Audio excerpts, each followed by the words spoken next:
Bismillahirrahmanirrahim. Assalamualaikum warahmatullahi wabarakatuh. Alhamdulillahirabbil alamin. Wassalatu wassalamu ala asyrafil anbiya'i wal mursalin sayyidina wa habibina Muhammadin khatamin nabiyyin wa ala alihi wa sahbihi ajma'in. Rabbana shrah lana sudurana wa yassir lana umurana wahlul 'uqdatam min lisanina yafqahu aqwalina.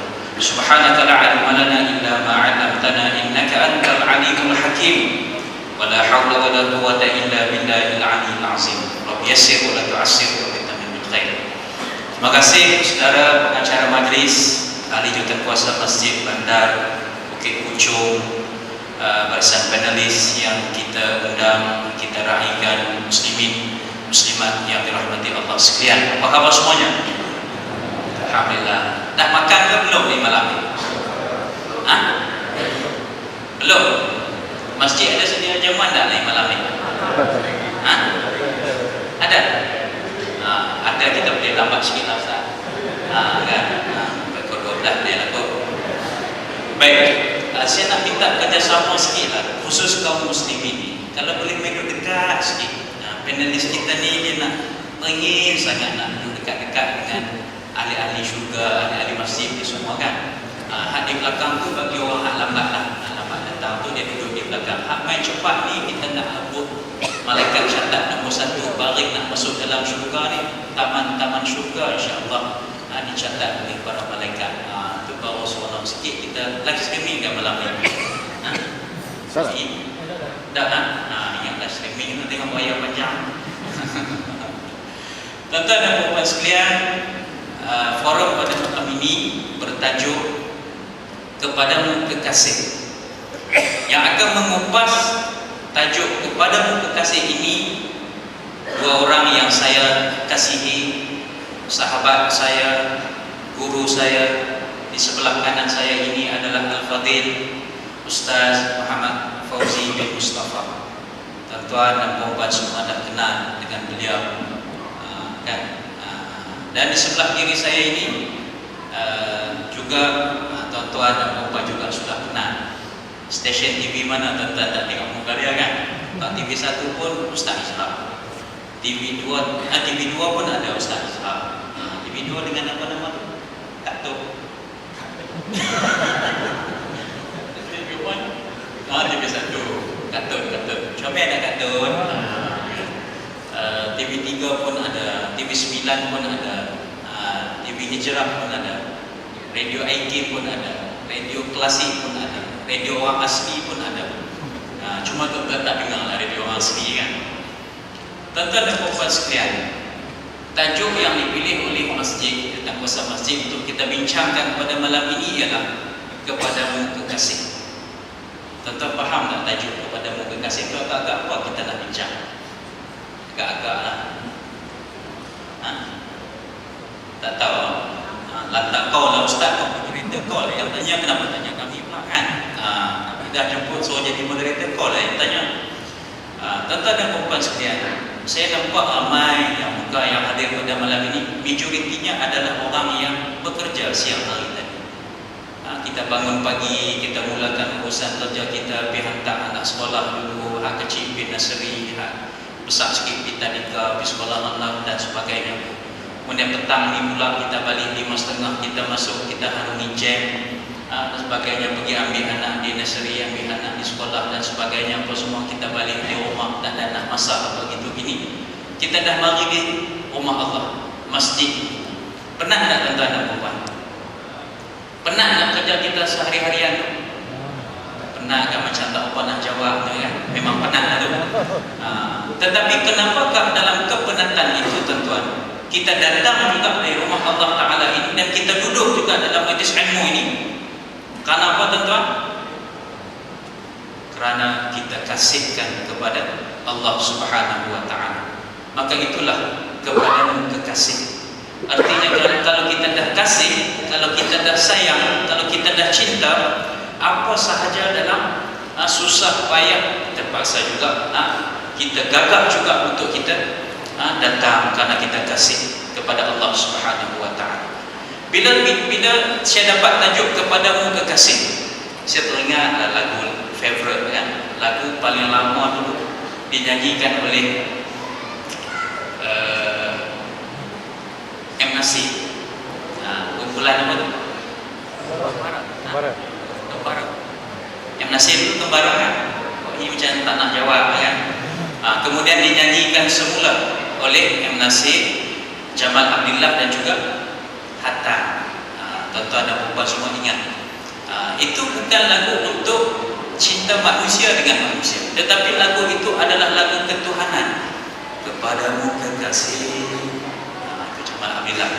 Kan nanti Ustaz Isra dia akan bawa M. Nasir, Ustaz Fauzi dia akan bawa Hatta dengan lagu. Jadi itu khulasah ataupun kita punya sinopsis tajuk perbincangan kita ini, yaitu bagaimana kepadamu kekasih itu adalah hubungan kita sebagai hamba dan kekasih kita adalah Allah Subhanahu wa taala. Karena dalam Al-Qur'an Allah Taala menyebut duribat alaihim zillatun aynama tuqifu illa bihablin minallah wa hablin minan nas. Wallahu a'lam. Terima kasih. Ingat pasal sebab lima banyak. Lima banyak saya tutup baru kan. Itu ayat yang Allah Ta'ala sebut ditimpakan kecelakaan di mana sahaja kamu berada, ainama tuqifu, di mana sahaja kamu berada akan ditimpakan kecelakaan, illa bihablin minallah, kecuali hubungan kamu dengan Allah, wa hablin minan nas, dan kamu menjaga hubungan dengan manusia. Di akhir ayat itu. Jadi pada malam ini ialah kita nak bincang tentang hubungan kita dengan Allah Subhanahu wa taala, iaitulah hablum minallah. Jadi sebagai mukadimahnya, kita nak minta panel kita yang paling senior antara kami bertiga ini, sebelah kanan saya ini, untuk memulakan forum kita ini dengan apakah yang dikatakan hablum minallah dan apakah kepentingannya kita membina hablum minallah. Assalamualaikum warahmatullahi wabarakatuh. Alhamdulillah wa bihi nasta'in, wassalatu wassalamu ala rasulillah wa ala alihi wa sahbihi ajma'in. Yang dihormati Ustaz Zaid sebagai moderator pada malam ini, juga pengacara Forum Perdana Ehwal Islam Tinggi 1. Yang dihormati rakan panel saya yang berada Dr. Izhar Arif, yang merupakan selebriti yang makin top sekarang ini, mengalahkan Kak Tun. Yang dihormati Datuk Pasar Masjid Muslimin dan Muslimat, alhamdulillah, syukur kehadirat Allah Subhanahu wa taala kerana kita semua telah dijemput oleh Allah pada malam ini berada dalam taman syurga. Sebuah majlis ilmu itu telah digambarkan dalam hadis sebagai taman-taman syurga. Heran Ustaz, orang berebut-rebut pergi Masjid Nabawi nak berada dalam raudah yang sempit ukurannya sampai berasak-rasak, pergi seawal pagi mungkin, tuan-tuan tolak menolak, siku menyiku, berasak-rasak, dapat sembahyang 2 rakaat saja, lepas tu kena halau, tak puas hati, pergi pula besok. Tapi taman syurga yang dekat pada Bukit Pucung tak nak datang. Tuan-tuan ini tuan-tuan, ada tuan-tuan menolak-nolak ni, siku menyiku berebut, ada kan? Seluas-luasnya tuan-tuan taman syurga.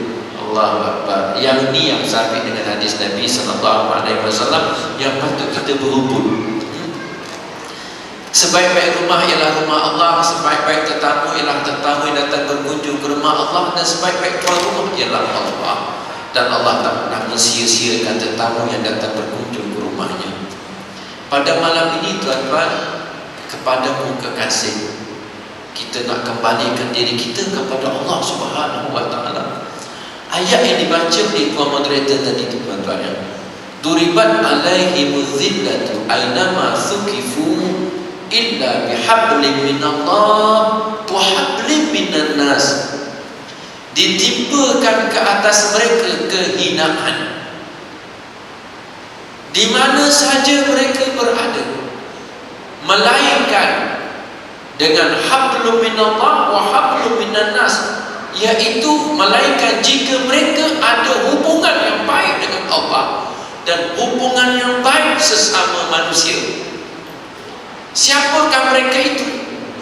Ayat Al-Quran menyebut mereka, ulama tafsir kata mereka itulah Bani Israel. Bani Israel ini ditimpa kehinaan oleh Allah Subhanahu wa taala, ditimpa bala oleh Allah Subhanahu wa taala, ditimpa malapetaka, Allah pandai hina. Kecuali jika mereka ada hubungan baik dengan Allah, iaitu mereka beriman kepada Allah dengan sebenar-benar keimanan dan mereka Islam kepada Allah. Tuan-tuan dan puan-puan dalam hati Allah, biasa kita dengarkan, wala tamutunna illa wa antum muslimun. Biasa kita dengar, biasanya khatib berada di atas mimbar. Ayat ini famous, tuan-tuan, wala tamutunna illa wa antum muslimun, janganlah kamu mati melainkan kamu Islam. Ayat ini tuan-tuan sebenarnya adalah nasihat daripada Nabi Yaqub alaihissalam kepada anak-anaknya. Nabi Yaqub ni tuan-tuan adalah Nabi di kalangan Bani Israel, pun dah ada Islam. Jangan kamu mati melainkan kamu Islam. Islam itu apa? Tunduk serah diri kepada Allah. Maknanya kita tetap ada hubungan dengan Allah. Tapi Bani Israel tuan-tuan, dia tak ada hubungan dengan Allah. Sebab dia, rasul-rasul Allah semua dilanggar kata, dia bunuh tuan-tuan. Sebahagian daripada para rasul mereka bunuh, sebahagian para rasul mereka dustakan. Mereka kata bohong rasul-rasul ni. Bani Israel, Yahudi dan Nasrani. Allahu Akbar tuan-tuan. Tuan-tuan yang nampak Yahudi ya? Dua. Yahudi dan Nasrani itu Bani Israel yang telah dilaknat oleh Allah Subhanahu wa taala. Di atas lisan Nabi Daud dan Nabi Isa, tuan-tuan, dilaknat Bani Israel. Sebab apa tuan-tuan? Mereka mempermain-mainkan risalah Allah yang dibawa oleh para rasul dan para nabi tuan-tuan. Sebab itu ayat ini tuan-tuan, walaupun ayat ini ditujukan kepada Bani Israel, tapi dia juga dihinkan kepada kita tuan-tuan, dikenekkan kepada kita di segi maknanya kita juga tidak akan lepas dari malapetaka bala daripada Allah sekiranya tuan-tuan kita tidak ada hubungan dengan Allah dan hubungan sesama manusia. Hubungan dengan Allah nombor satu tuan-tuan, kena beriman kepada Allah. Beriman pada Allah. Apa beriman pada Allah? Apa saja tuan-tuan yang berlaku semuanya dengan kuasa dan kudrat iradat Allah Subhanahu wa taala. Banjir bau lepas tuan-tuan, berlaku banjir yang begitu besar di negara kita, yang tak pernah orang sangka banjir terburuk seperti itu tuan-tuan. Sampai sekolah pun nampak bumbung, Petronas pun nampak bumbung. Allah nak kata apa tuan-tuan? Kita kena hablum minallah, kepadamu kekasih kena ada dalam jiwa kita. Ini semua berlaku kudrat Allah, bukan kudrat manusia tuan-tuan. Hujan turun, bumi tak menghisap air, bumi tak menyedut air, apa cerita ni? Ini kerja Allah. Kalau kita lihat dalam kisah Nabi Nuh alaihissalam, tuan-tuan boleh rujuk dalam kisah Nabi Nuh.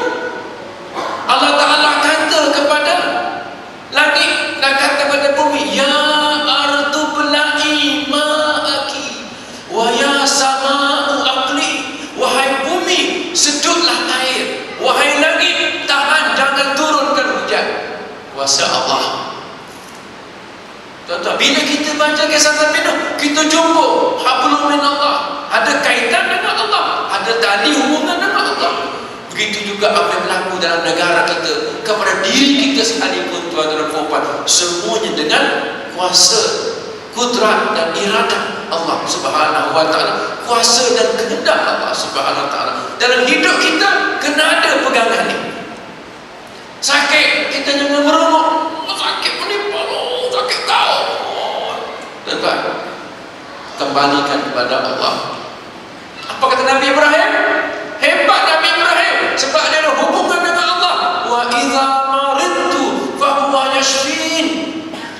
mana aku sakit, dialah yang menyembuhkan. Sebab apa? Dialah yang menurunkan penyakit. Nabi sebut, sesungguhnya Allah yang turunkan penyakit, Allah juga turunkan ubat.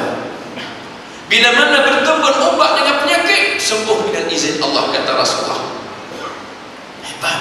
Kaitkan semua dengan hablum minallah, tuan-tuan. Bukan kata hablum Allah ni sembahyang je, tuan-tuan. Habis sembahyang tak ada Allah. Ramadan masuk, hablum minallah. Puasa bagi Allah, tuan-tuan. Habis buka puasa, tak ada hablum Allah.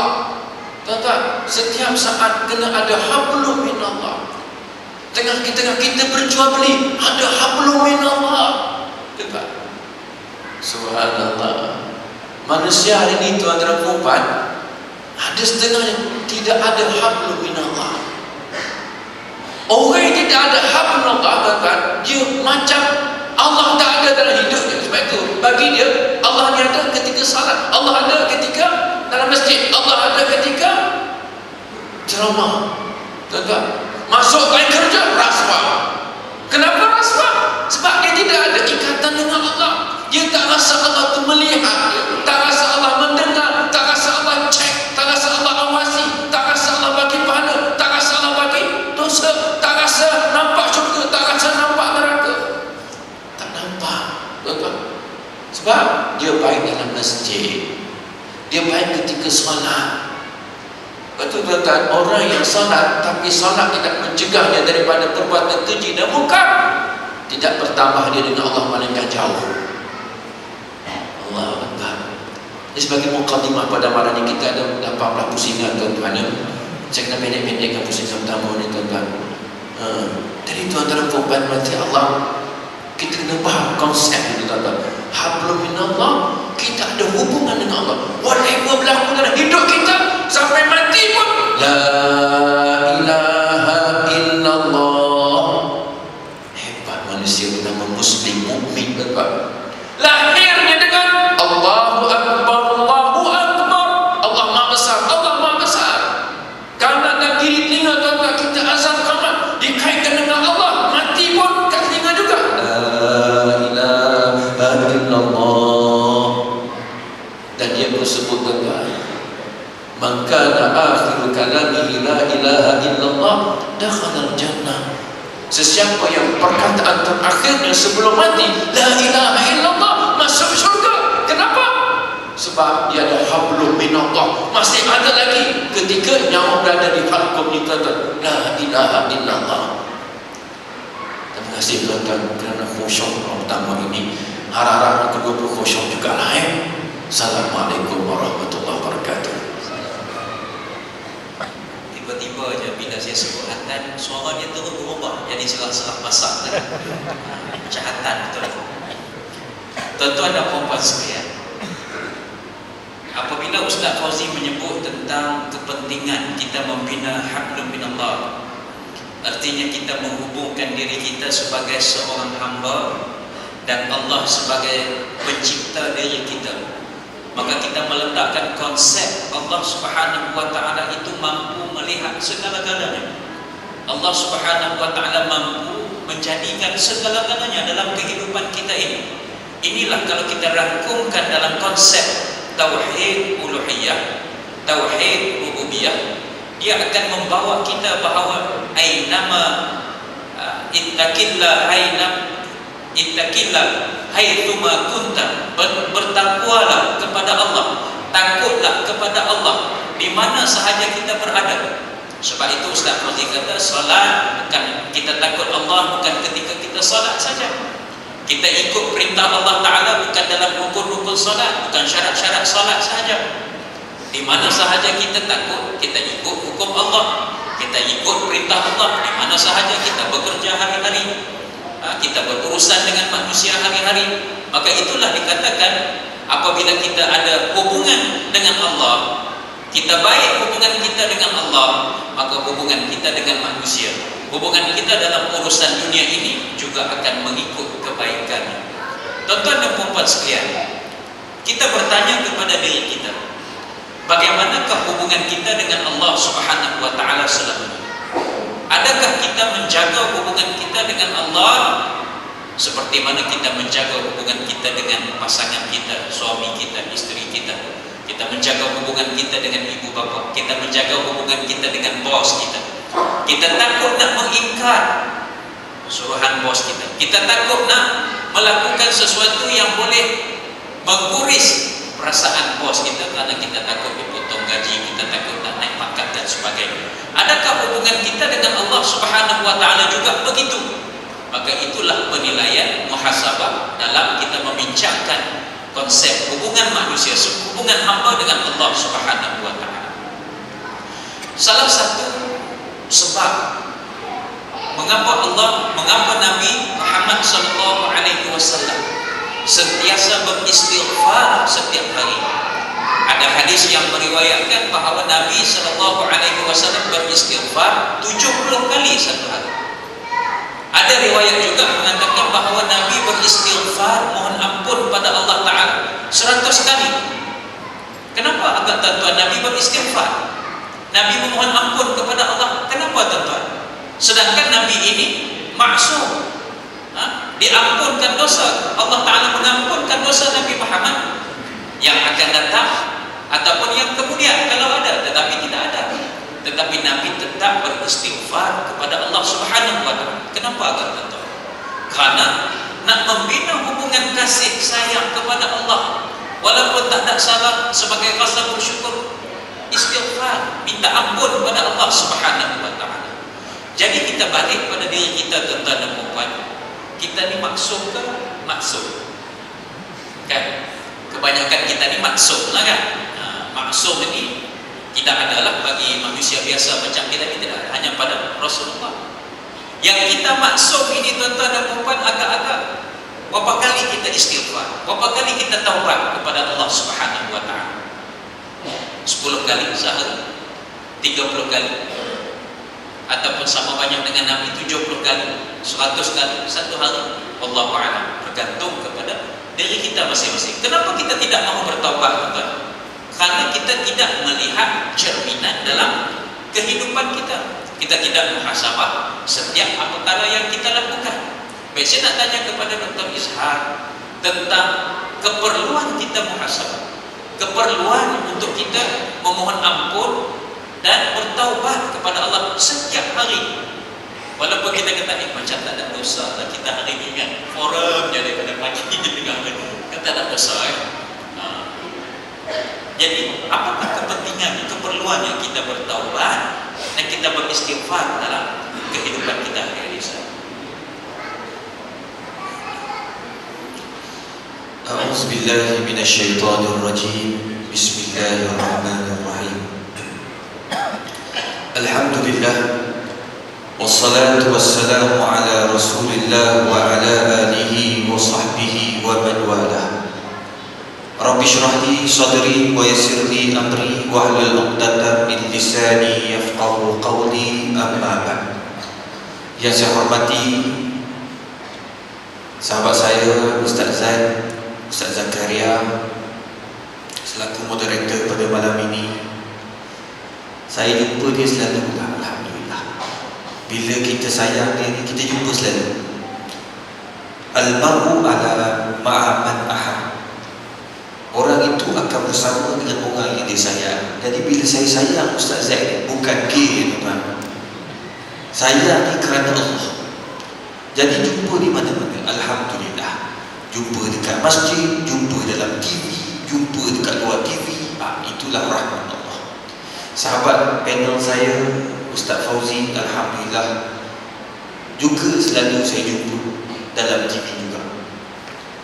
Dan jumpa baru 2 hari lepas datang rumah, tolong ubatkan isteri saya. Datuk-datuk, datin-datin, muslimin, muslimat, hadirin hadirat yang dirahmati Allah, Assalamualaikum warahmatullahi wabarakatuh. Pertama sekali, saya dah ucapkan juga terima kasih kepada geng-geng muda daripada Putrajaya. Inilah geng-geng yang hidupkan masjid-masjid dan surau-surau di Putrajaya, yang mana 3 surau daripada kebanyakan surau dapat dihidupkan dengan hebat sekali. Antaranya semalam mereka juga atas usaha orang-orang muda macam ni rakaman, hebahan dan sebagainya. Surau Ustaz Zaid semalam, kemarin dulu kuliah hari Isnin, kuliah Syekh Habib Ali Zainal Abidin bersetuju nak datang. Kalau tidak, sia-sia dia tak akan datang kalau dia 6 orang. Bila datang tu, orang bagi satu sokongan sampai penuh surau. Itu salah satu. Start pukul 9 malam hari Isnin, hari kerja, orang datang, orang-orang muda punya kerja.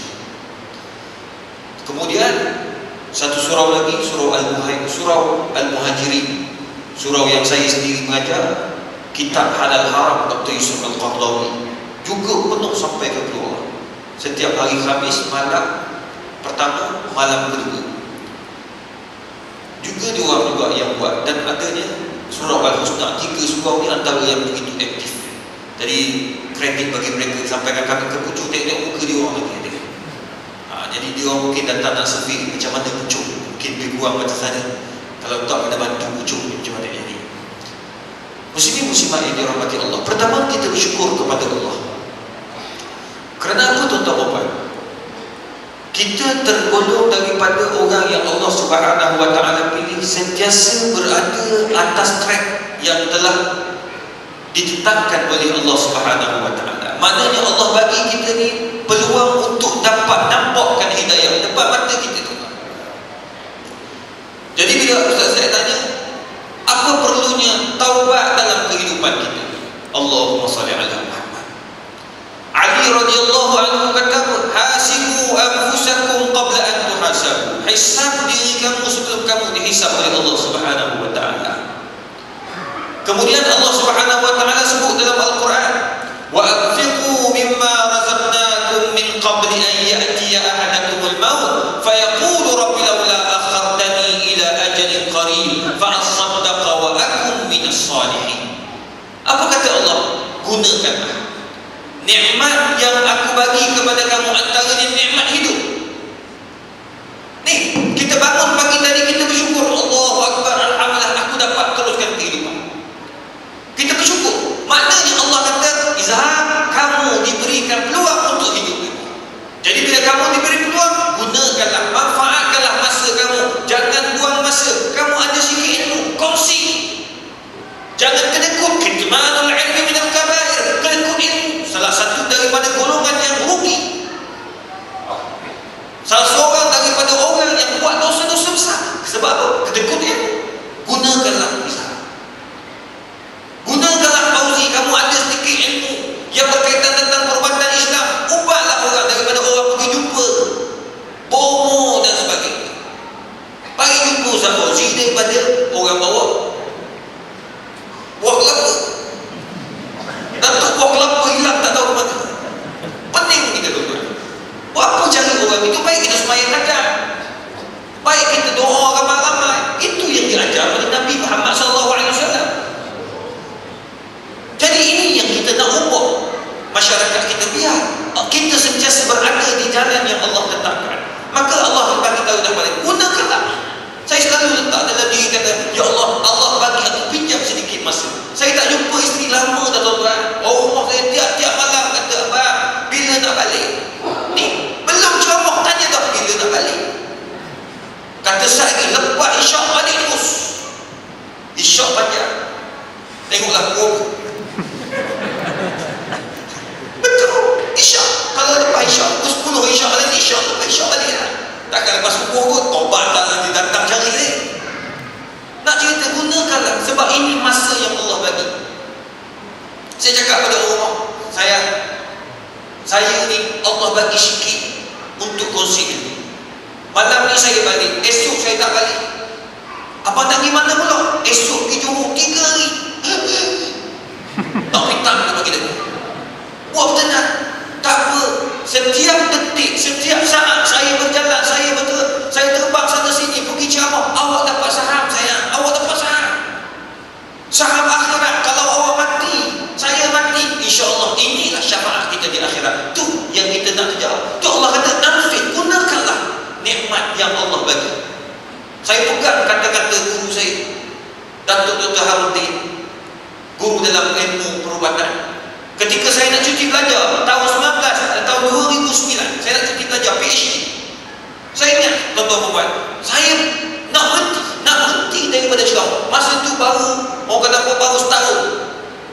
terlibat dengan TV. Sibuk tuan-tuan, orang panggil sana panggil sini daripada 2008, 2009 cuti sampai dekan panggil, Profesor Zakaria Sapa, Profesor Datuk Zakaria Sapa panggil, Izhar, you have to stop, you kena berhenti daripada ceramah. Sebab kalau you ceramah tak siap, you punya PhD ni dah biasa berlaku tak siap. Saya bertepuk, kerajaan bayar tuan-tuan, UKM bayar. Kalau saya tak siap, saya kena bayar balik pada UKM 200-300 ribu tuan-tuan. Mana nak keluar duit? Nak berhenti. Kebetulan jumpa dengan Datuk Harudin, tanya Datuk, saya nak berhenti dah Datuk, tak nak dah ceramah. Ya jangan. Kitmanul ilmi minal kabair, kerekut ilmu kamu akan termasuk daripada orang yang berdosa besar. Teruskan, kamu takkan berjaya dalam apa-apa juga tanpa doa. Allahumma salli ala Muhammad. Kamu ingat kamu berjaya sebab kamu pandai? No. Kamu tak berjaya sebab kamu pandai, kamu cerdik, kamu dan sebagainya. Tapi kamu akan berjaya dengan doa orang. Dengan doa orang kamu ajar. Kamu ajar orang tentang fiqh, orang faham fiqh. Kamu orang doa, mudahkanlah ustaz. Orang kamu mengajar fiqh dalam TV, semua TV kamu masuk, kamu mengajar dalam TV, orang faham, orang doakan kamu, Allah mudahkan urusan kamu. Itu akan datang syafaat di akhirat selain Allah mudahkan dunia. Betul tuan-tuan. Saya tak berhenti, saya ambil tekad. Walaupun orang lain suruh berhenti, profesor lain suruh berhenti, tapi Datuk kata tak payah berhenti, saya tak berhenti. Alhamdulillah 2 tahun setengah boleh siap. Orang yang tak ceramah 7 tahun tak siap lagi.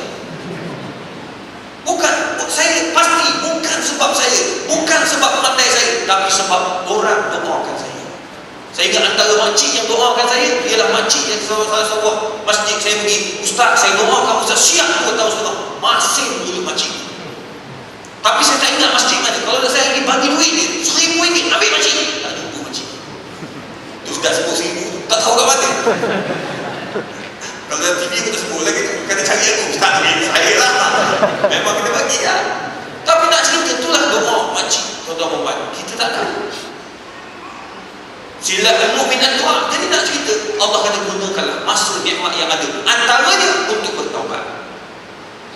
Jangan dekat nak mati. Nak mati dah kena kanser. Tahap 4, ya Allah ya Rabbi, baru nak taubat. Kalau sempat taubat, alhamdulillah. Itu sebab tuan-tuan, kalau kita cuba tengok kawan-kawan kita, sahabat-sahabat kita, artis-artis yang kena kanser tahap 4, tahap 3, apa dia lakukan? Masa kena tahap 3, dia dah masuk surga Allah. Kena kanser tahap 3, prostat, kanser payudara, dan tuan-tuan, dia taubat. Nampak?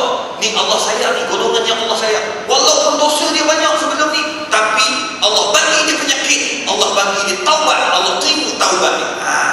Sampai ada orang tanya saya, Ustaz, bagaimana keadaan taubat Azian Erdewati? Pelakon, arwah terima ke Allah Ta'ala sebab dia taubat tu ketika dia tengah sakit. Ustaz, kau ingat aku ni Tuhan, Allah pasti terima sebab dia taubat. Allah bagi tak, wahai Azian, kamu ni kamu banyak buat dosa sebelum ni, aku bagi kepada kamu sakit, aku nak tengok kamu taubat ke tidak. Alhamdulillah tuan-tuan, dia bertaubat. Ketika orang pergi ziarah Quran dekat tepi, dekat masjid, Allahumma salli ala Muhammad, saya pasti insya-Allah dia antara orang yang berjaya. Dunia dia berjaya, akhirat dia berjaya. Walaupun ada manusia muda dia tak tutup aurat, dia berlakon dengan begitu hebat sekali, tapi itu dulu tuan-tuan, afallahu amma salaf. Datuk Syarif ini, orang tu kata, seksi ustaz, gila. Kalau tengok Datuk Syarif ini, orang tu kata tadi, sekarang akhir-akhir ni dia taubat lah ustaz. Terima ke Allah terhadap taubat dia tu? Kamu mentang-mentang pakai kopiah, tanya taubat orang pula. Mu tu taubat Allah terima ke tak tu? Pergi minta maaf. Kalau tanya aku ni boleh pedak lah budak. Tak, dia sibuk orang punya taubat. Apa cerita? Tanya kamu tu, hasibu anfusakum, diri kamu kata ni, bukan orang lain. Tengok Datuk Syarif ini, macam-macam dia buat pelakon dan macam-macam cerita. Bahkan dia pula bagi tahu dalam program dalam TV 9 tak salah saya, dengan Prof Muhayya, siapa kata tolonglah kawan-kawan semua peminat-peminat saya, jangan lagi tengok cerita-cerita saya yang tak tutup aurat. Saya taubat dah, tak nak buat benda-benda tu. Dah taubat tuan-tuan, ni taubat. Dia takut nanti Allah ambil, dia rasa dosa lagi. Allahumma salli ala Muhammad. Tengok, sekurang-kurangnya dia tu pelakon terkenal, dapat bertaubat.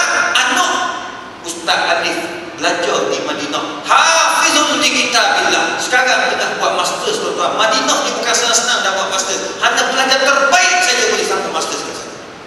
Nak bagi tahu tuan-tuan buat. Jadi dia antara orang yang untung. Anak hafaz Quran, orang yang menghafaz Quran, syafaat bagi mak bapak yang meninggal dunia di akhirat kelak, tuan-tuan. Tengok untung orang yang macam ni. Jadi gitu. Maka itulah kepentingan taubat dalam kehidupan seorang Islam. Jadi macam mana nak taubat? Allah bagi tahu, ya ayyuhalladzina amanu tubu ila Allahi taubatan nasuha. Wahai orang-orang yang beriman, bertaubatlah kamu kepada Allah dengan taubat nasuha.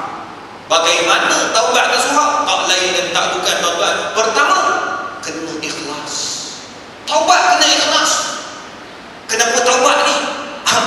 Saya nak kahwin dengan anak tu imam. Kalau niat dia dengan perbuatan sama, maka Allah tak terima. Dia mesti kerana Allah. Kenapa kamu taubat? Alhamdulillah, semenjak saya kawan dengan anak tu imam ni lain macam sikit lah. Tu imam suka ajak saya pergi semayang, anak dia pula sikit-sikit jom semayang. Jadi saya terkesan. Tak apa. Ini sebab apa? Sebab nak kahwin dengan tu imam. Nak tu imam. Nak kahwin dengan anak tu imam. Bila nak kahwin dengan anak tu imam, lepas kahwin mula jadi masalah. Saya jumpa dengan seorang artis yang kahwin dengan orang non-Muslim. Ni artis ni. Cakap dengan artis ni. Dia orang ni, dia kahwin masa zaman-zaman jahiliah dengan seorang lelaki yang bukan Islam. Dia masuk Islam kerana nak kahwin. Bila kahwin, tuan-tuan perempuan, tak semayang, kembali minum arak. Dia cakap pada suami dia, bang, tapi dia tak panggil abang lah, orang putih kan. Dia don't drink, jangan minum. Minum apa? Minum arak. Rawat. Cakap orang putih payah pula, kan kena terjemuk. Tak payah nak, jangan minum arak. Dia kata apa? Whatever. Wah, ikut aku nak minum arak pun. Bukan kamu punya ikut dia minum arak. Jadi akhirnya bercerai. Dia kata, Ustaz, kalau orang kata nak kahwin dengan orang bukan Islam, tanya dulu kenapa kamu nak masuk Islam. Takut kamu taubat, kamu masuk Islam bukan kerana Allah, tetapi kerana nafsu. Itu tak nak. Itu sebab Allah kata taubatan nasuha, ikhlas kerana Allah. Itu pertama. Kita pun sama juga. Kenapa pakai tudung? Sebab apa? Sebab saya nak pakai tudung Faridah. Kenapa pakai tudung? Tutup aurat, beres. Tapi kita orang tengok lah, Allah pendek dia, taubat kamu separuh saja. Kenapa? Sebab sekat. Apa sedap dia pula. Relax lah, suruh dia pakai tu. Daripada tak pakai, pakai juga kan. Sikit-sikit, lama-lama lagu lah. Tengok Datuk Seri Nurhaliza. Daripada tak pakai, pakai selendang, betul tak? Daripada pakai selendang, dia pakai scarf. Separuh nampak, separuh tutup, betul tak? Tak ingat perempuan? Saya hafal pergerakan hidupnya. Kena hafal, baru kita bagi contoh hidup. Lepas tu bila suami dia accident dekat New Zealand, pak, tutuplah semua. Nampak? Dia tutup semua. Lepas tu tutup perempuan, mula-mula pendek, sekarang ni dah nampak dia makin lambut sikit. Separuh daripada dada dia dah tutup. Macam mana Ustaz tahu? Saya tertengok. Sebab dia follower saya follower dia dalam Instagram dan juga Twitter. So that is very simple. Small world. Tengok je lah. Dah, selalu orang tu marah tu apa, Faridah, ya Allah, masuk neraka dia tu. Semua orang yang pakai tudung dia masuk neraka semua. Kenapa? Dia nak tanggung dosa sebab dia buat tudung pendek. Jangan cakap macam tu. Doakan, lama-lama dia labuh lah. Sebab dia tu follower saya juga. Si bawah ni, dia follow. Bukan senang dia nak follow Ustaz-Ustaz. Kalau Ustaz tak bengong macam ni, nak ajak orang ni, dia kena kadang-kadang kena terbuka juga kita ni. Neraka, syurga. Oh sedap dia macam syurga pakcik dia punya. Relax lah bro. Tengok Ustaz Zahid terus. Kenapa dia boleh tarik orang-orang yang buat maksiat jadi tak buat maksiat? Macam mana? Saya jumpa ni dekat Penang. Aizat kenal tak? Dia yang hantu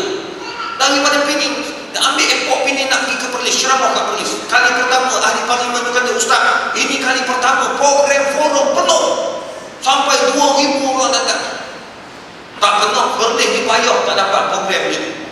Masjid mati dulu. Sebab tak ramai dia tak ada ustaz-ustaz nak masuk tu jarang. Masuk-masuk takut kena bid'ah ke dia. Jadi saya geng-geng saya dengan ustaz saya ni pergi gampang je. Jadi penuh makcik-makcik duduk dalam. Bayangkan masa tu hujan renyai-renyai. Orang datang ke Al-Fat, tak tahu nak duduk kat mana. Makcik ni masuk dalam Al-Fat dulu Al-Fat. Orang punya Al-Fat dia duduk dengan kamu, dengan tuan-tuan Al-Fat saya. Bayang hebatnya orang Perlis. Jangan perlekeh orang Perlis. Saya pergi Perlis dah. Bayangkan dalam kereta tu seorang budak hamba Allah. Saya terkejut, saya marah ke saya punya PA. Kata kenapa semua orang lain lari ambil, kenapa penganjur tak datang ambil? Masa tu penganjur RTM Perlis. Suruh penganjur lah ambil, apa semua orang lain. Rupanya dia dengar saya cakap dalam telefon, dia ustaz, jangan marah dia. Saya yang salah. Saya yang nak bawa ustaz. Saya nak jadikan kereta saya ini syafaat di akhirat kelak. Allah. Saya kata apa salah? Ustaz, saya dulu macam-macam dosa saya buat. Tapi saya taubat. Ustaz tahu tak macam mana saya boleh taubat? Ada orang hadiah saya CD Ustaz Azhar Idrus. Saya tengok gambar, saya tak ada mood nak tengok. Jaga hanya Allah ini nak ajak tabligh ni. Dan dia sebut kan nak ajak tabligh ni, ajak keluar pergi masjid lagi. Dia kata, dia tak letak macam tu kan. Satu hari dia boring dalam dia pun pasang buka laptop jagung ni. Dia cerita buka laptop jagung buka dia gelok daripada A sampai Z. Dia gelok kok orang hak tak semayang padah. Dia senyap dia. Aku hak tak semayang. Orang hak minum arak dia akan dibakar di api neraka. Gitu. Boleh dengar gitu. Bakar di api neraka. Gelak habis tu gelak. Aku hak minum arak tu. Dia tu dengar 2-3 kali semua hak dia bodoh, 5 kali ke 6 kali kena bodoh. Terus taubat. Ada taubat. Kita baca jengkis sembahyang taubat tak pergi. Tapi kita bodoh baru insaf tu bab orang terima taubat. Orang dapat taubat ni macam-macam jenis. Adanya disebabkan bodoh dia taubat. Ada orang disebabkan orang ajak datang masjid dia taubat. Jadi tu yang Allah Subhanahu Wa Taala nak bagi tahu. Hidayah itu milik Allah, bukan diri kita. Kita hanya bertakwa. Jadi kena ikhlas kerana Allah. Yang kedua, tuan-tuan perempuan yang dikasih sekalian, kena tinggalkan maksiat ketika taubat.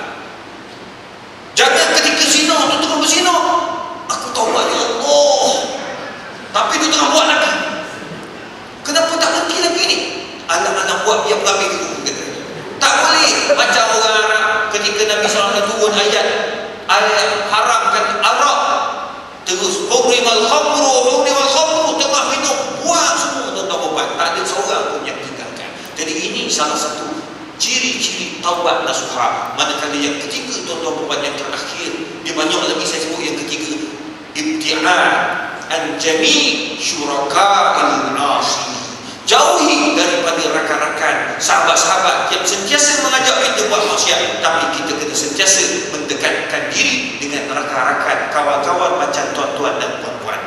Orang masjid kawan dengan geng masjid, kawan dengan orang-orang yang minat ilmu. Lama-lama tuan-tuan perempuan, kita akan jadi minat kepada ilmu.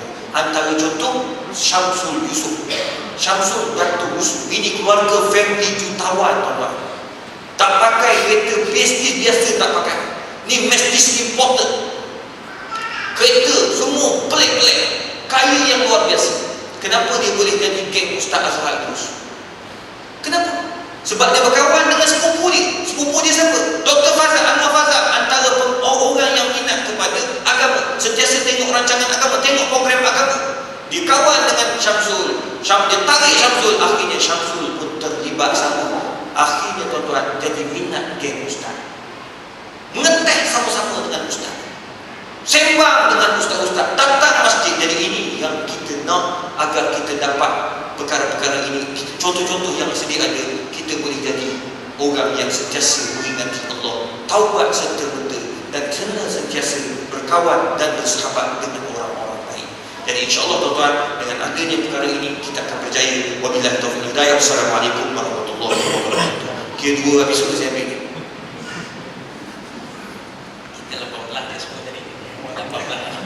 14 pusingan. Tuan-tuan dan puan sekalian,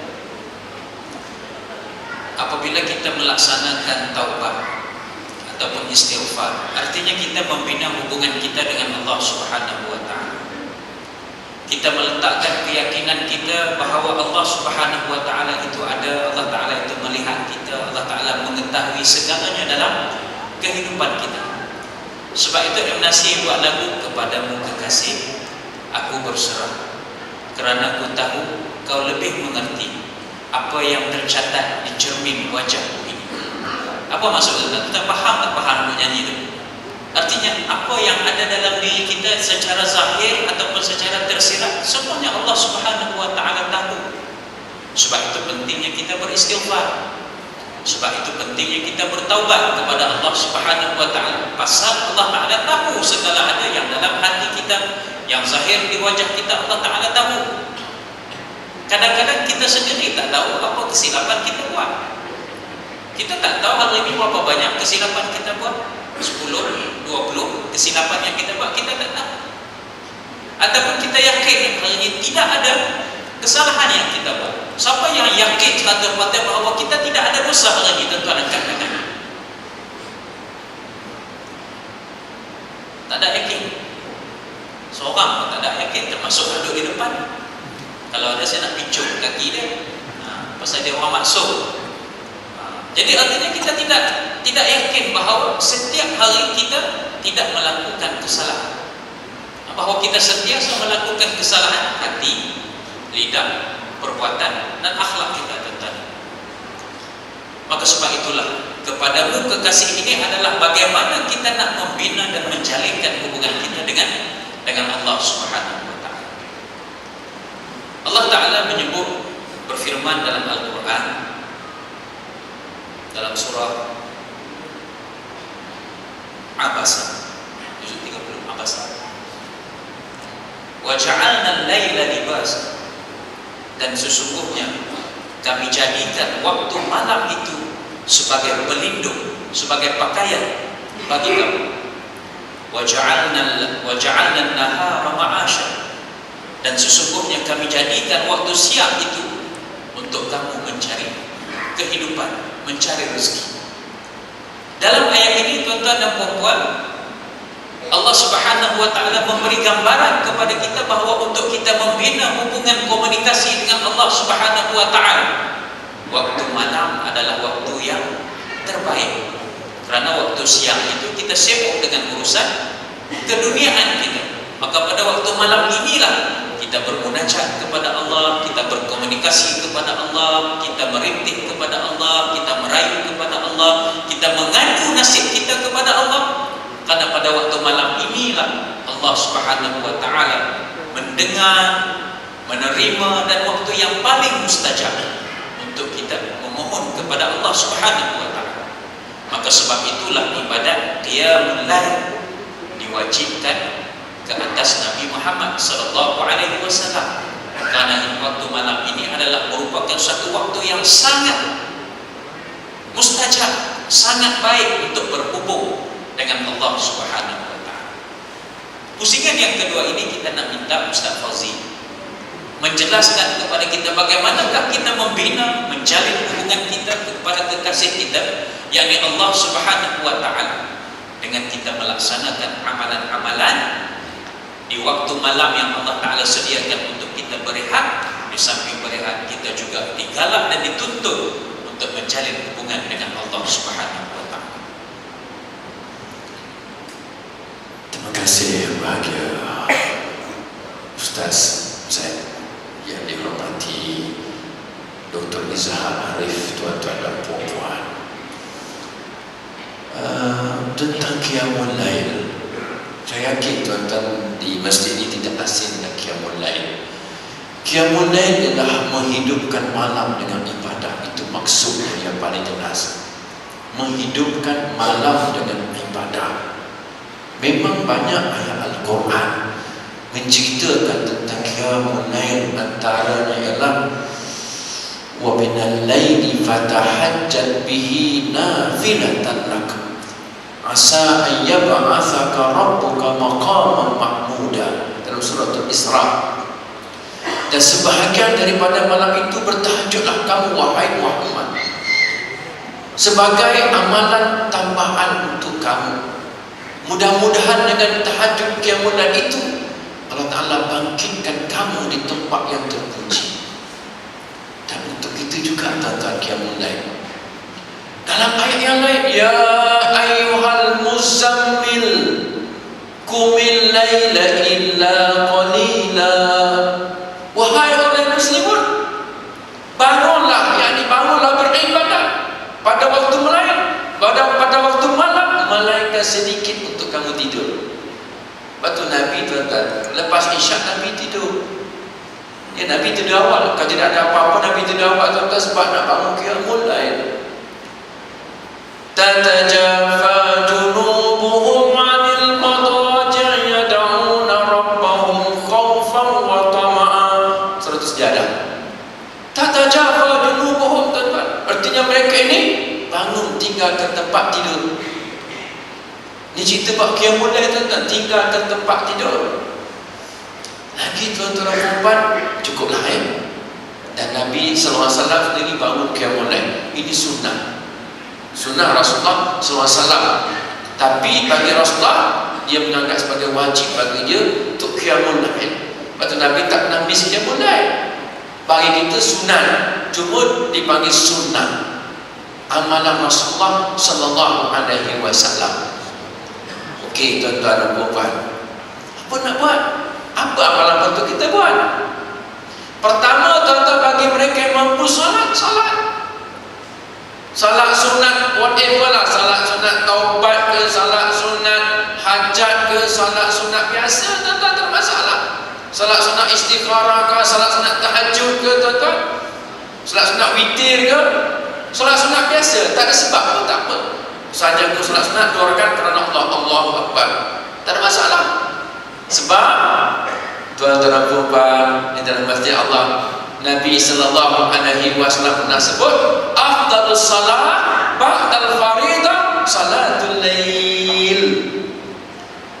Salat yang paling afdal selepas salat fardu ialah salat pada waktu malam, yakni qiyamul lail.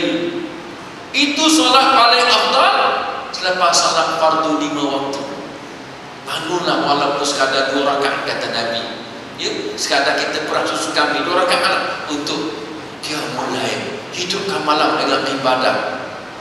Nabi pernah sebut kepada Abdullah bin Umar, anak Sayyidina Umar bin Al-Khattab radhiyallahu anhu, ni'mar rajul Abdullah law kana yusalli fil lail.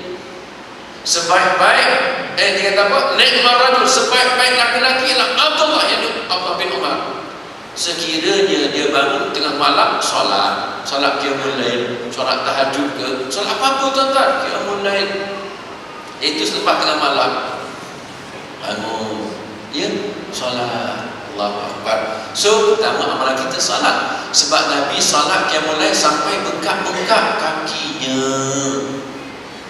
Ini amalan Nabi, sampai bengkak-bengkak kakinya. Maknanya lama Nabi berdiri itu tuan-tuan, baca surah Baqarah sampai habis. Surah Baqarah 1 rakaat. Rakaat kedua surah Al-Imran sampai habis. Rakaat kedua, bengkaklah kaki dia tuan-tuan, sebab lama berdiri. Kita lama punya tidur sampai bengkak-bengkak mata. Bezanya, Masya Allah. Amalan pertama.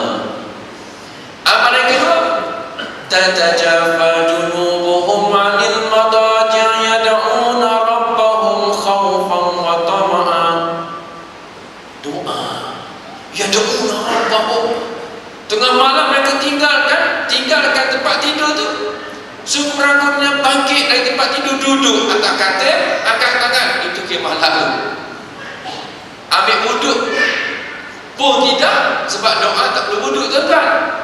Duduk atas katil tu, bangun tengok, kumpak pagi, sempat doa. Bismillahirrahmanirrahim. Alhamdulillahirabbil alamin. Wassalatu wassalamu ala asyrafil anbiya'i wal mursalin wa ala alihi wa sahbihi ajma'in. Ya Allah ya Tuhanku, ya Allah ya Tuhanku, berilah hidayah kepada suamiku ya Allah. Ya Allah, hindarkanlah dia dari kahwin soal lagi ya Allah. Amin ya rabbal alamin. Tidur ni. Contohnya pagi kan, dia pun tidur. 4:30 pagi suami jaga. Bismillahirrahmanirrahim.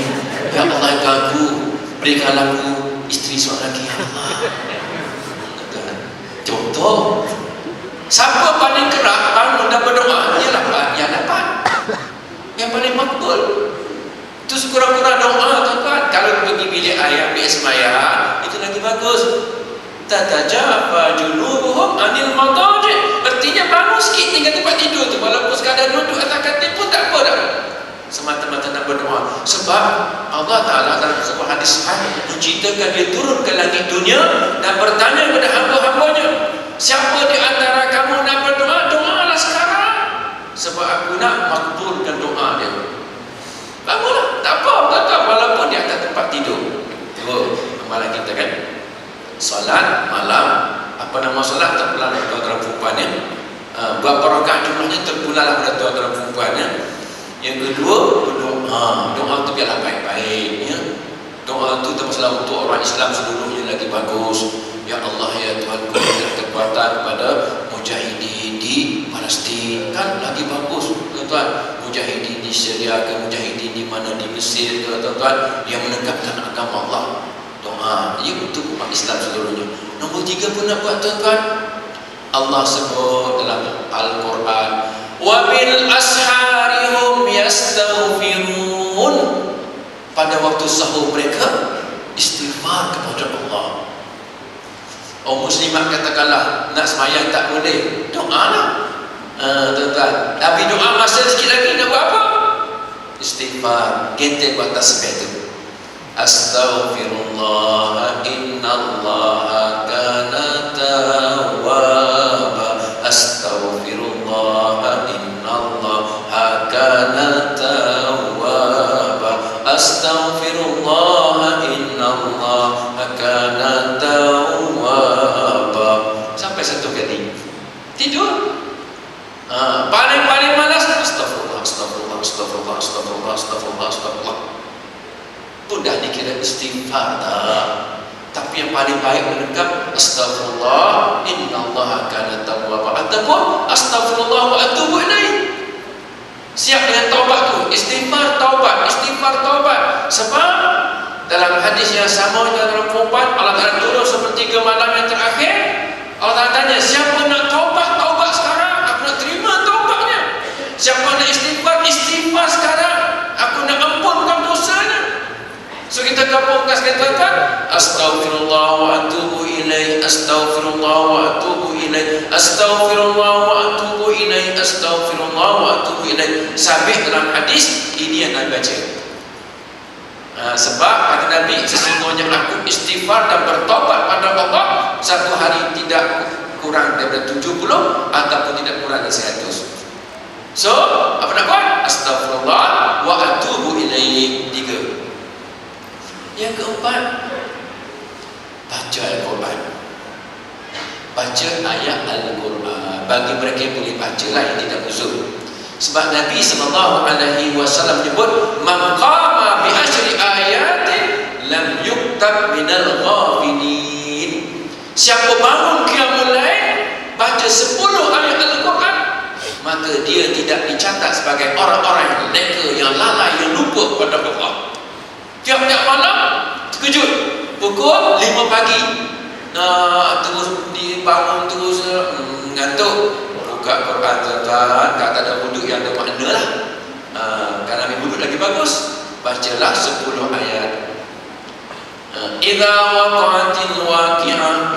1. Idza waqa'atil waqi'ah laisa li waqa'atiha kadhibah khafidatur rafi'ah idza rujjatil ardu rajja wa bussatil jibalu bassa fa kanat haba'an munbassa wa kuntum azwajan salasa fa ashabul maimanati ma ashabul maimanah wa ashabul mash'amati ma ashabul mash'amah was-sabiquna as-sabiqun ulaikal muqarrabun. Sadaqallahul azim. Itu dalam bismillah ayat itu kan. Maka Allah Nabi sebut tidak dicatat sebagai orang yang lupakan Allah. Engkau cerita dalam perempuan, apa saja kebaikan buatlah. Kalau orang tak boleh, dia gila-gila katakanlah, apa nak buat? Doa lagi istighfar lagi. Baca Quran tak kena sembahyang. Kalau tengah kerja, tengah mandu buat taksi, apa nak buat? Tak boleh sembahyang. Apa nak buat? Istighfar. Kalau tidak boleh baca Quran, dengar Quran. Maknanya apa-apa saja kebaikan buat. Ingat kata Nabi sallallahu alaihi wasallam, afshus salam wa at'imut ta'am wasilul arham wasallu bil laili wan nasu niyam tadkhulu jannata rabbikum bisalam. Afshus salam, bagilah salam ke jumpa orang, assalamualaikum. Wa at'imut ta'am, bagi orang makan, hantar kat mangsa banjir ke, bagi orang minta sedekah makanan ke kan, bagi duit beli makanan pun tak apa, bagi kat anak yatim, orang miskin. Wasilul arham, sambung balik silaturahim dengan sanak saudara, keluarga, kerabat yang terputus selama ini, yang kita tak tegur sapa, saudara kita tak kesabar ataupun mak ayah kita tak tegur sapa dengan dia dulu, kan kita sekarang mana buat? Sambung balik yang dah putus tu. Dan yang keempat kata Nabi, wasallu bil lail, sembahyanglah tengah malam, ini qiyamul lail, wan nasu niyam, ketika manusia lain sedang tidur. Rizalnya, hadiahnya, ganjarannya, tadkhulu jannata rabbikum bisalam, kamu akan masuk syurga Tuhan kamu dengan aman, dengan selamat sejahtera. Wallahu a'lam bissawab. Selamat qiyamul lail. Terima kasih. Persoalannya ialah sejauh mana kekuatan kita untuk melaksanakan ibadat qiyamul lail. Saya yakin kita semua kita sedar dan kita faham bahawa qiyamul lail ini membawa banyak kesan. Kerana dalam Al-Quran, ayat yang Ustaz sebut tadi dalam surah Al-Muzammil itu, Allah Ta'ala telah menceritakan adalah waktu malamlah waktu yang paling baik untuk kamu berkomunikasi dengan Allah, untuk kamu berhubung dengan Allah. Tetapi bagi kita waktu malamlah waktu yang paling baik untuk kita tidur, waktu yang paling banyak untuk kita tidur. Tetapi sebenarnya orang yang beramal dengan qiyamul lail, khususnya orang yang beramal dengan solat sunat tahajud, seperti mana yang kita tahu kebanyakan ulama menyebut bahawa solat sunat tahajud ini digalakkan untuk kita tidur terlebih dahulu walaupun sekejap, kemudian boleh kita bangun untuk menunaikan 2 rakaat solat sunat tahajud. Nabi kata selepas solat yang paling afdal, yang paling utama selepas solat yang wajib 5 waktu adalah 2 rakaat solat di tengah malam, iaitulah solat sunat tahajud. Tuan-tuan dan puan sekalian, kalau kita membicarakan tentang tajuk kepadamu kekasih, kita berserahkan seluruh jiwa dan raga kita kepada kekasih kita, yakni Allah Subhanahu wa Ta'ala. Lalu kita tanya balik pada diri kita, setakat manakah kita sanggup berkorban tidur kita, sedapnya tidur kita pada waktu malam, untuk kita bangun, untuk mendekatkan diri kita kepada Allah Subhanahu wa Ta'ala. Maka persoalan ini yang terakhirnya untuk Ustaz Dr. Izhar kita adalah untuk kita membuktikan kasih sayang kita kepada Allah Subhanahu wa Ta'ala, untuk kita menunjukkan hidup kita ini kepada Allah Ta'ala. Maka apakah panduan, apakah tips, beri kekuatan kepada kita untuk kita bermunajat, untuk kita mujahadah, siang hari bekerja mencari rezeki, untuk menyara kehidupan diri dan ahli keluarga. Malam pula kita membuktikan bahawa kita kasih dan kita sayang hanya kepada Allah Subhanahu wa Ta'ala. Mungkin Ustaz bagi panduan dan juga tim-tim yang berguna. Terima kasih kepada yang bahagia Ustaz Zakaria, sahabat panel, Ustaz Fauzi, dan juga Datuk muslimin-muslimat, hadirin hadirat yang dirahmati Allah. Muslimin muslimat, bila kita nak tunjukkan, nak buktikan bahawa kita ini adalah orang yang benar-benar cinta kepada Allah, Allah Subhanahu wa Ta'ala sebut dalam Quran, in kuntum tuhibbunallah fattabi'uni yuhibbukumullah. Kalau betul kamu ni sayang Allah, maka ikutlah sunnah Nabi Muhammad sallallahu alaihi wasallam. Jadikan sunnah Nabi ini sebagai salah satu cara macam mana kita nak dekat dengan Allah Subhanahu wa Ta'ala. Dan antara sunnah Nabi Muhammad sallallahu alaihi wasallam, tuan-tuan puan, seperti mana yang disebut oleh Ustaz Fauzi sebentar tadi, antaranya sembahyang malam Nabi tak pernah tinggal.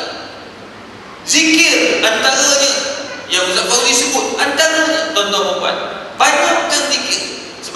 salah satu daripada panduan ketika Muaz bin Jabal datang jumpa Nabi, "Ya Rasulullah, aku nak mudah masuk syurga ya Rasulullah." Maka kata Nabi SAW, "Anta muta wa lisanuka ratbun bi dzikrillah."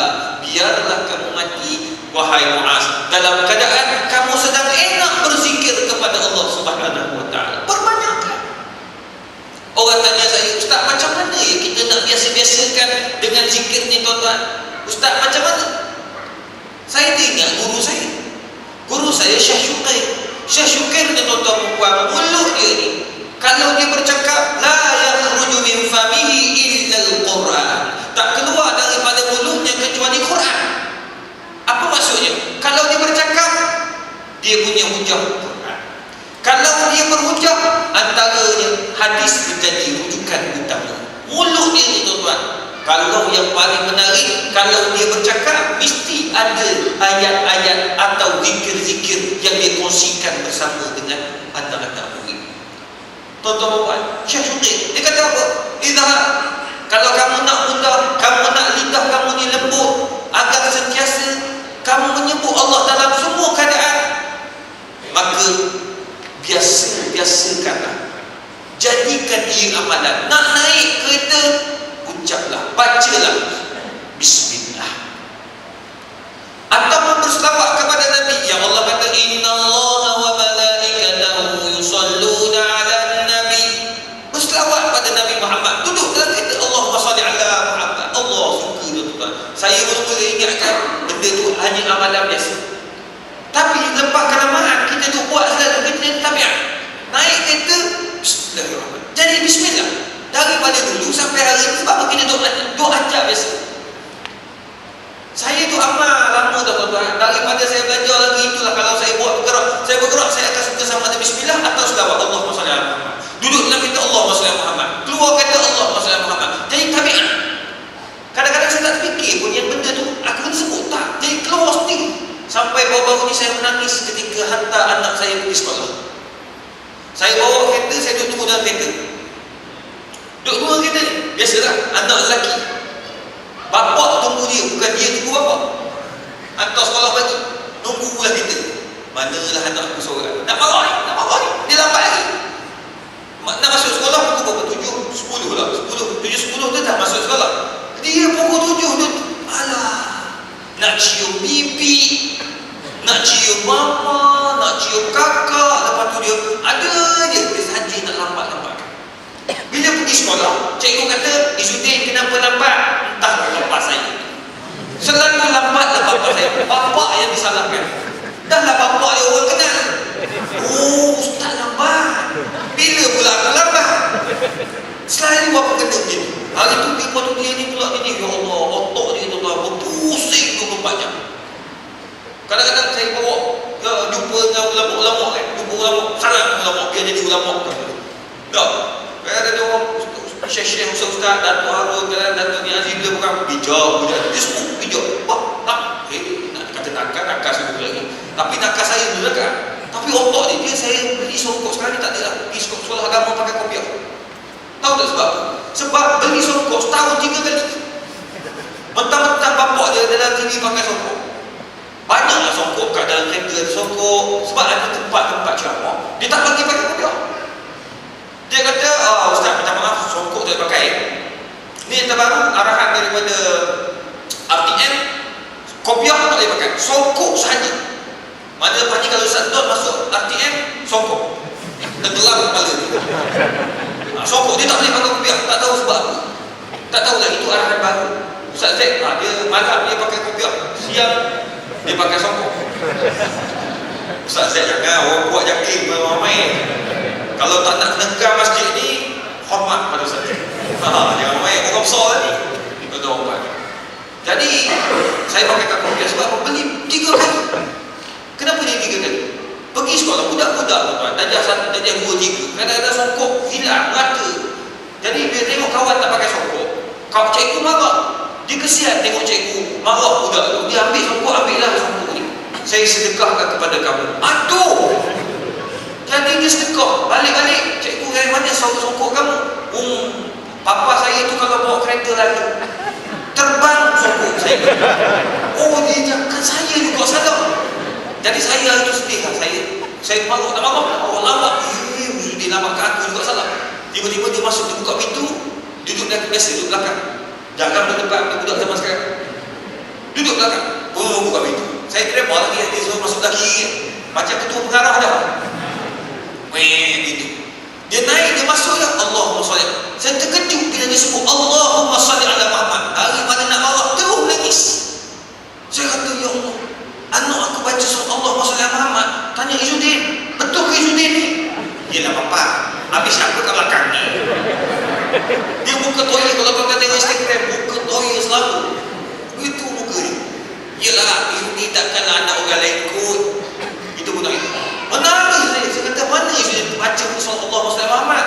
Kan papa selalu baca Allahumma salli ala Muhammad. Bila anak tengok bapa buat, dia buat Allah, itulah benda yang paling gembira. Tak payah rotan. Rotan ni kemuliaan. Ni anak tak selawat, rotan gong. Bapa dia mencece. Bapa tak selawat, anak tak selawat macam mana? Bapa pergi AGM, tengok AGM, Allah Sheila Hamzah. Oh kalah. Bapa itu Sheila Hamzah. Pergilah selawat perdana, ya Hanana. Oh kata ustaz gila ya Hanana. Dok ya Hanana ni bukanlah tak baik. Baik. Ada orang bawa, kenapa ya Hanana? Bukankah itu benda yang bid'ah? Nabi tak kenal ya Hanana. Dok, hiburan alternatif. Kita selalu bercakap macam ni. Daripada AJL dengan ya Hanana, mana lebih baik? Wahai orang pucuk. Kan tuan-tuan kata AJL lebih baik, sebuah itu memang confirm masyarakat. Aduh, berat. Ada yang jawab dulu. Dia kata baik AJL daripada ya Hanana. Ya Hanana bid'ah.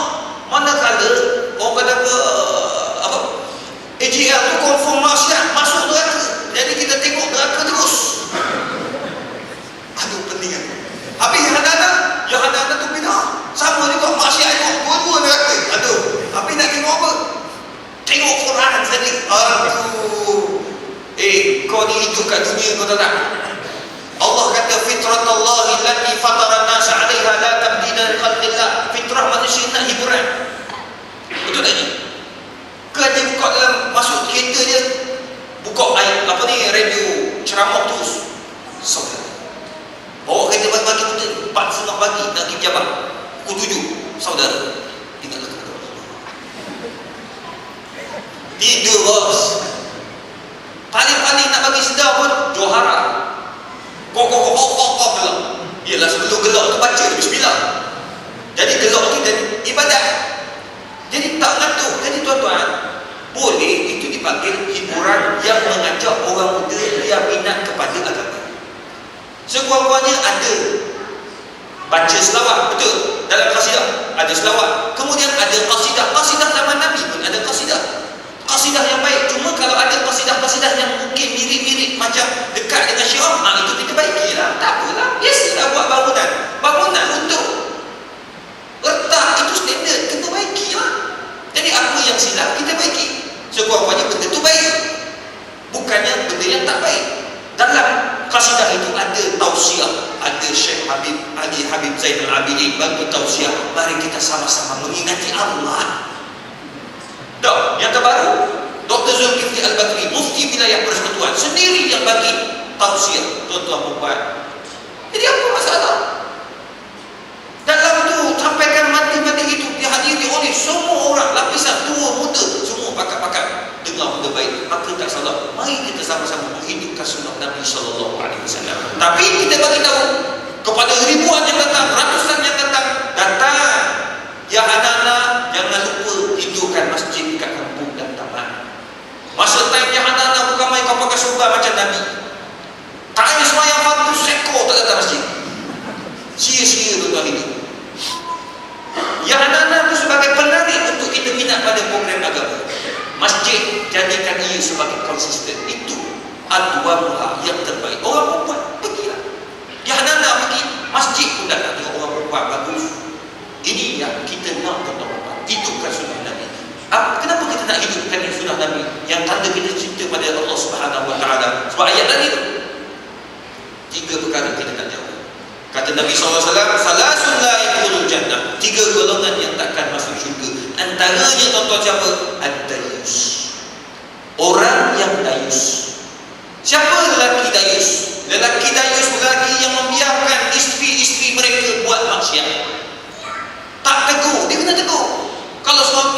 buat benda yang haram, bagi tahu yang tak baik, yang nak tengok ke saya masuk neraka, yang nak masuk lah, nak tengok tak suami masuk neraka, yang tak ada, mana ada. Mesti jahat kita kat rumah sampai suami isteri nak kita masuk neraka, mana ada. Semua dia nangis dulu orang perempuan, kecuali kalau kita kahwin sama lelaki, itu masalah. Dia sanggup pukul kita dulu. Tahu apa? Tapi Ustaz kalau kita belajar pasal itu bab poligami, dia wali Allah terlepas. Kita orang lagi masih takut pada Allah. Tahu apa? Jadi nak cerita, jangan jadi lelaki dayus, tegur. Anak buat salah pun tegur. Suami pun jangan jadi isteri pula jangan jadi wanita nusyus. Wanita nusyus tak masuk syurga. Maknanya orang perempuan jangan pula bila suami tegur, tutuplah aurat nanti masuk neraka kita awak neraka awak punya masalah. Dunia saya punya kubur lain-lain, awak kubur lain, saya kubur lain. Jadi jangan kaitkan saya. Itu nusyus perempuan itu. Bahkan digalak kita kalau tak dengar nasihat, maka boleh kita ceraikan dia. Sampai peringkat tu Islam benarkan, sebab apa? Tak nak bagi terlibat kita dalam neraka Allah Subhanahu Wa Taala. Jadi nak cerita bagi tuan-tuan, kita cuba sedaya upaya tidak jadi lelaki dayus. Yang kedua, lelaki wanita yang menyerupai perempuan. Wanita muda itu tanda-tanda masa dah habis, dah kena balik ni. Ini tanya bila apa nak balik ni, 9.30 ni kata untuk malam apa nama lelaki perempuan ni, rajulun minan nisa, perempuan yang sama macam lelaki. Perempuan macam lelaki pakaiannya, perempuan yang perwatakan macam lelaki. Tadi saya dekat CIMB meeting, hari ni program penuh dengan meeting. Masa tengah minum tadi dekat satu kedai, tiba-tiba tengok ada seorang, saya tengok perempuan tapi gaya lelaki. Rupanya betul fatwa kebangsaan haramkan pengki-pengki. Jalan perempuan, jalan dengan perempuan macam ni, pegang gini, biasa jalan gini, hak tak tahan, dia cium tangan, gila gila. Lelaki itu memang hak perempuan tu macam lelaki tu, pegang tangan, hak perempuan tu gaya bercinta. Perempuan macam lelaki, cinta dengan perempuan, perempuan dengan perempuan bercinta. Yang seorang tu pasti nampak jantan sikit, yang seorang lagi tu perempuan. Yang lelaki nak jadi perempuan, terbalik juga. Yang sekarang berlaku dekat Negeri Sembilan. Tuan-tuan, geng-geng tu kalau kita tak dakwah mereka, neraka tuan-tuan. Tanggungjawab kita jangan dia mati je. Tengok ya Allah, bangang betul dia orang.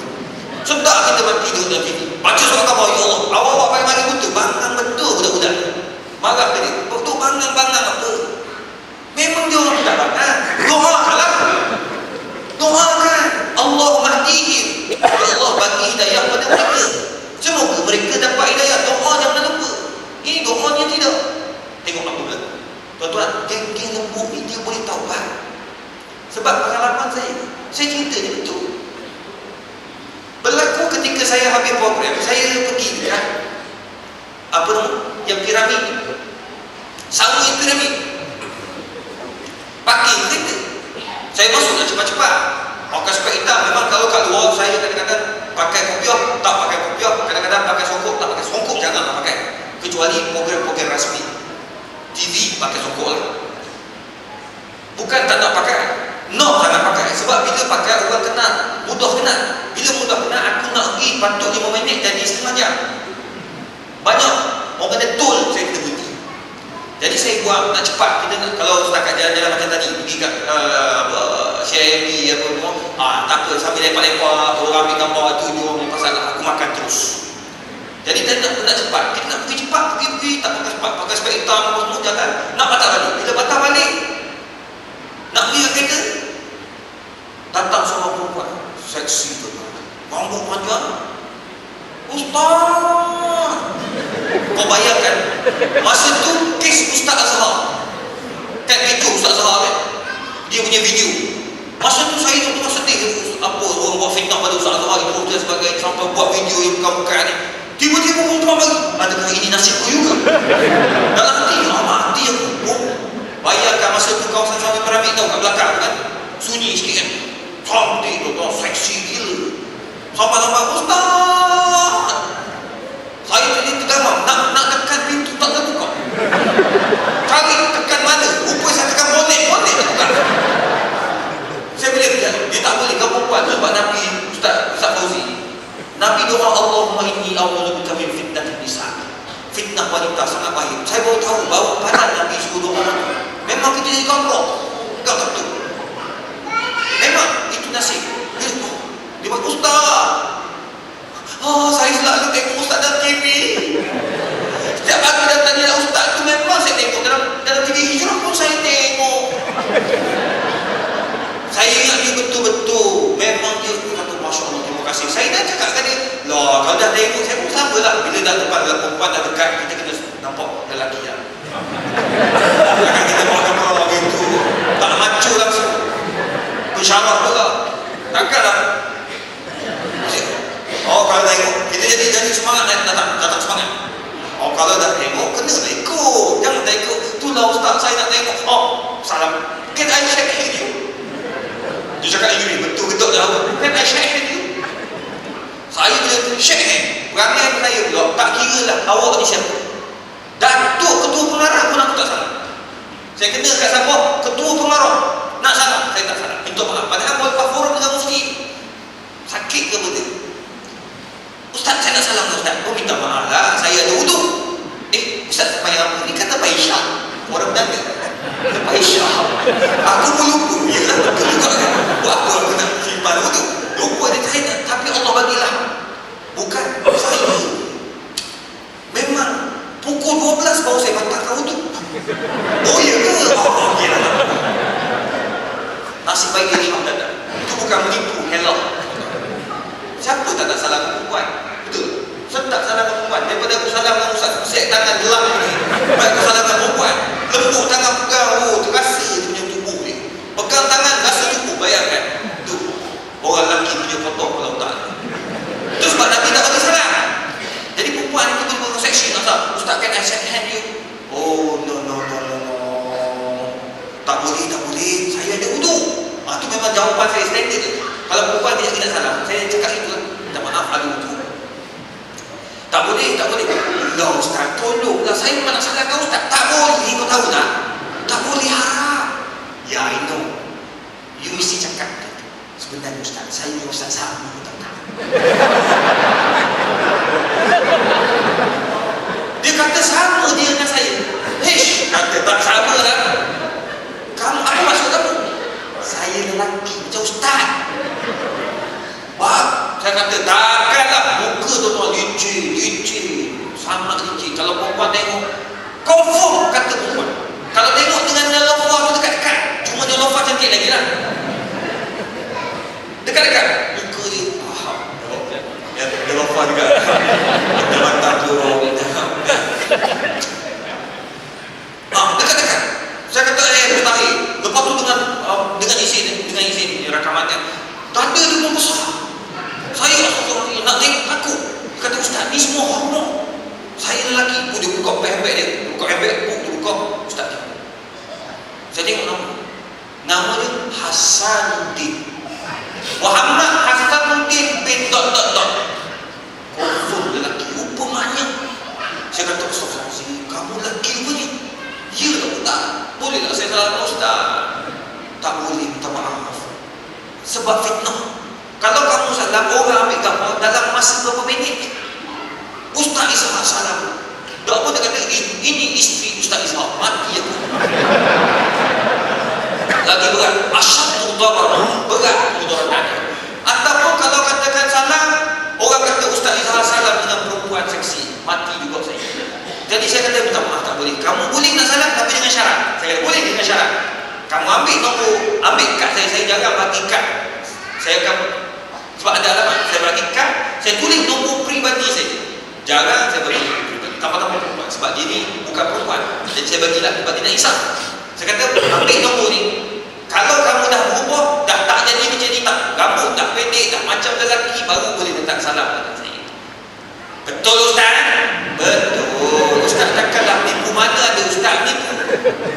Ustaz tak tipu. Ustaz tak tipu. Datang, itu nombor ustaz. Betul kan nombor ustaz? Tak tahu ustaz bagi nombor bangla mana. Dia kata bangla pula. Aku kata kau cuba buat miskol. Dia miskol ada semua. Saya simpan nombor dia. Simpan nombor dia. Tuan tahu apa? Apa berlaku? Dia nak selfie. Okeylah, ustaz tak mau salam. Kita selfie boleh. Selfie pun tak boleh. Kalau kita selfie, kamu masukkan Facebook, mati. Kamu duduk dekat bini aku, dia takkan tanya ni lelaki perempuan. Dia confirm ni dan tubuh macam ni, semua perempuan. Awak buat apa? Kan? Gaya. Dah ada tak? Terus dia ada. Pandai. Buang semua ni bila. Banyak kisah-kisah. Betul, orang perempuan ada tubuh macam tu. Apa? Aku tak nak dia. Jadi saya kata tak boleh. Nak selfie lepas kamu dah berubah 1,000. Tuan-tuan, lepas 3 bulan dia call saya. Naik nombor dia. Dia datang UK. Kata ustaz, saya nak jumpa ustaz. Saya kata datang lah, saya dekat UK. Datang ke bilik. Saya terkejut apabila dia datang. Tuan-tuan, dia pakai baju lelaki, seluar jean, kasut. Dia tutup dada dia dengan baju apa tu? Baju dia macam jaket kulit tu. Orang muda punya lah. Tak pakai baju dia. Dia pakai gitu. Dia tak nampak besar. Dia tak nampak buah dada dia. Rambut dia gelap-gelap.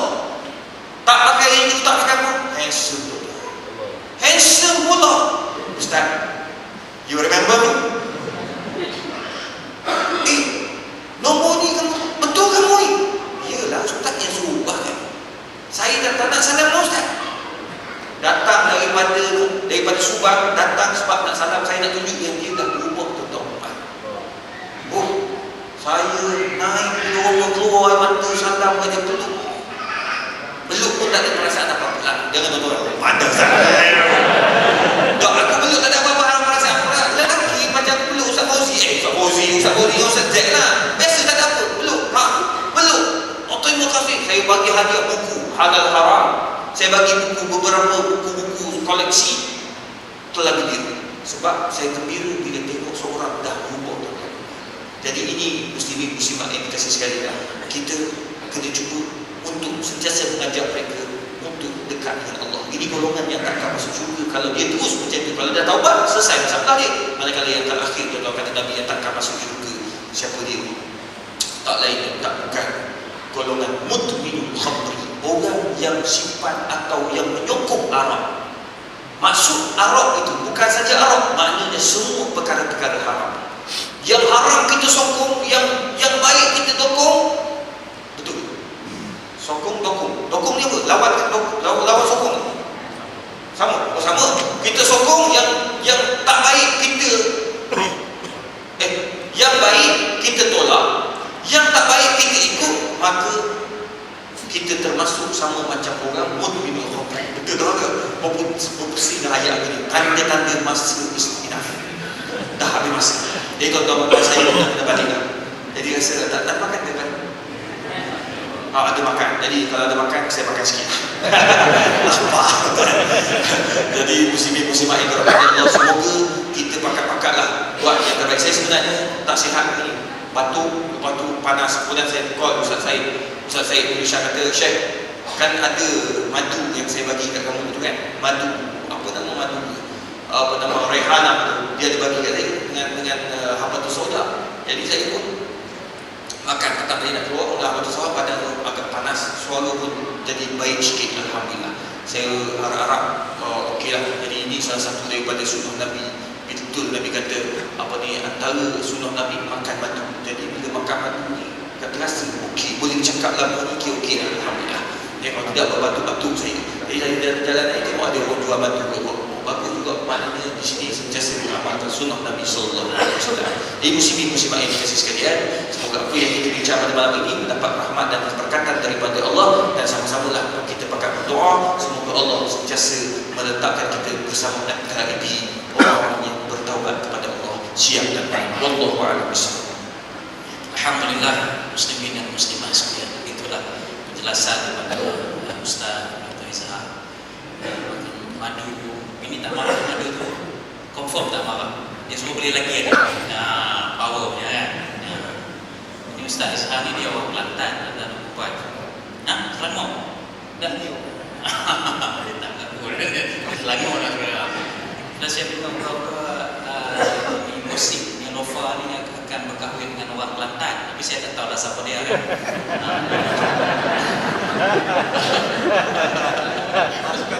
Bukan selalu kan. Tuan-tuan dan puan sekalian, 1 jam setengah kita dah bersama dengan dua panelis kita membincangkan tajuk kepada terima kasih. Tadi juruacara majlis datang bising dengan saya, Ustaz, kalau boleh buka 1-2 soalan. Lepas tu saya bincang, Ustaz Fauzi ni apa makruh lewat-lewat ni. Pasal ialah tuan-tuan tengok, kalau Ustaz Fauzi saya okey lah 15 minit satu jawapan. Kalau Ustaz Dr. Isra Arif, kalau tuan-tuan tanya satu soalan 40 minit. Kalau tuan-tuan tanya 2 soalan berapa minit tuan-tuan dan puan? Kan saat ni dia kata bini dah kasi nak balik. Kan jadi saya rahikanlah Ustaz Fauzi kan, dan juga Ustaz Dr. Isra Arif. Jadi saya tak buka lakukkan soalan ni. Kalau nak tanya juga, tanya dekat apa ni jentang kuasa masjid lah. Jentang kuasa masjid dia mesti dekat dekat orang ni. Jadi selamat saya tuan-tuan dan puan sekalian. Alhamdulillah. Terima kasih banyak kepada dua panelis kita, Fadil Ustaz Muhammad Fauzi Mustafa dan juga Fadil Ustaz Dr. Muhammad Isra Arif Muhammad Qasim. Kedua-duanya bertenaga, maklumlah pemimadu kedua-duanya. Dan alhamdulillah insya-Allah kita dapat bersua dan bertemu lagi lain waktu lain ketika. Terima kasih kepada kuasa masjid kerana memberi ruang untuk kami bersama-sama dengan tuan-tuan dan puan-puan pada malam ini. InsyaAllah kalau ada masa kita berjumpa lagi. Ampun maaf dari kami bertiga. Aku lupa lihat. Astaghfirullahalazim wa lakum. Assalamualaikum warahmatullahi wabarakatuh.